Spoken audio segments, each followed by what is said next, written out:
આજે વિશ્વ કેન્સર દિવસ છે અને કેન્સરના રોગ વિશે જો વાત કરીએ તો દિવસે દિવસે કેન્સરના રોગો વધતા જાય છે. જેનબર્ગ ફાર્માસ્યુટિકલ લિમિટેડ કંપનીના સપોર્ટથી ઇન્ડિયન રેડક્રોસ સોસાયટી ભાવનગરને અમને એક આધુનિક સાધનો સાથેની વેન મળી છે. 9 સાધન છે. એ 9 સાધનોની મદદથી 10 પ્રકારના કેન્સરનું સ્ક્રીનિંગ આ ગાડીમાંથી થાય છે. ભારતની આ પહેલી વાન છે. ગત 8મી ફેબ્રુઆરીના રોજ ગુજરાત રાજ્યના મુખ્યમંત્રી ભૂપેન્દ્રભાઈ પટેલના હસ્તે આને લોકાર્પણ કરી.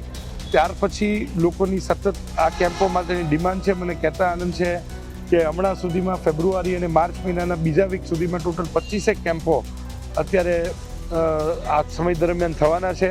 અહીંયા આઈએમએ હોલમાં જેનબર્ગ કંપની દ્વારા રેડક્રોસને જે 10 પ્રકારના કેન્સર માટેની વાન, ડિટેક્શન માટેની વાન જે સુપ્રત કરવામાં આવી છે એ બાબતે અહીંયા આવ્યો હતો. અને આ ભારતમાં સૌથી પ્રથમ આ પ્રકારની વાન છે કે જેની અંદર એક સાથે 10 પ્રકારના કેન્સર ડિટેક્ટ થાય છે.